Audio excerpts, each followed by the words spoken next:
శ్రీ సత్యసాయి జిల్లా ధర్మవరం పట్టణంలోని మాంగళ్య షాపింగ్ మాల్ ను మూసివేయించాలంటూ ధర్మవరం వస్త్ర వ్యాపార సంఘం ఆధ్వర్యంలో మంత్రి సత్యకుమార్ యాదవ్ ను కలిసి వినతి పత్రాన్ని అందించారు. మాంగళ్య షాపింగ్ మాల్ పెట్టినప్పటి నుంచి తమ వ్యాపారాలు తగ్గాయని, నష్టాల్లో కూరుకుపోయామంటూ ఇక తమకు ఆత్మహత్యలే శరణ్యమని మహిళా వస్త్ర వ్యాపారులు మంత్రితో తెలియజేశారు. త్వరలో దీనిపై నిర్ణయం తీసుకుంటామని మంత్రి వారికి హామీ ఇవ్వడం జరిగింది.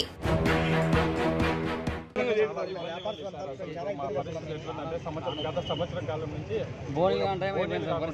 జీతపత్యాలు లేకుండా పోతున్నాము. ఈ పరిస్థితి ఇలాగే కొనసాగితే రైతు కార్మికులు, మన చేనేత కార్మికులు మా దగ్గర మేము కూడా ఆత్మహత్య చేసుకోవాల్సిన పరిస్థితి ఏర్పడింది సార్. చాలా ఘోరంగా ఉంది సార్ మా పరిస్థితి. అర్థం చేసుకుంటాను. మాకు ఉన్నత విద్య కూడా ఎంబీఏ చేశాను సార్. నేనే ఎంబీఏ కానీ దీంట్లో ఇప్పుడు ఏం చాలా ఇబ్బంది సార్. ఎలక్షన్ బిఫోర్ కూడా మేము కలిసినాం సార్. కలిసి చెప్పినాం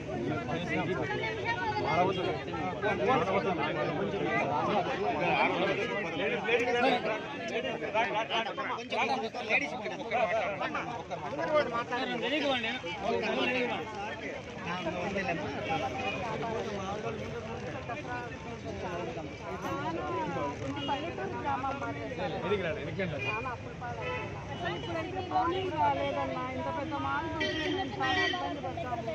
చాలా ఇబ్బంది పడతానన్నా. అలాగే మా దగ్గర పనిచేసే వాళ్ళకి మేము జీతం లేక బాధ్యత లేక మేము చాలా ఇబ్బంది పడుతున్నాము. మీరు ఒకటి గుండెల్లో పెట్టుకుని చూడండి.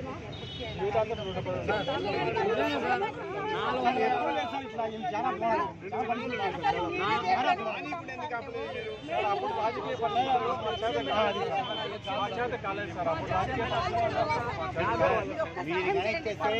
మా షాపులంతా మీ ఫోటో పెట్టుకుంటారు. అదే కాదు సార్, మా షాపులంతా కేవలం మీ ఫోటో పెట్టుకుంటారు.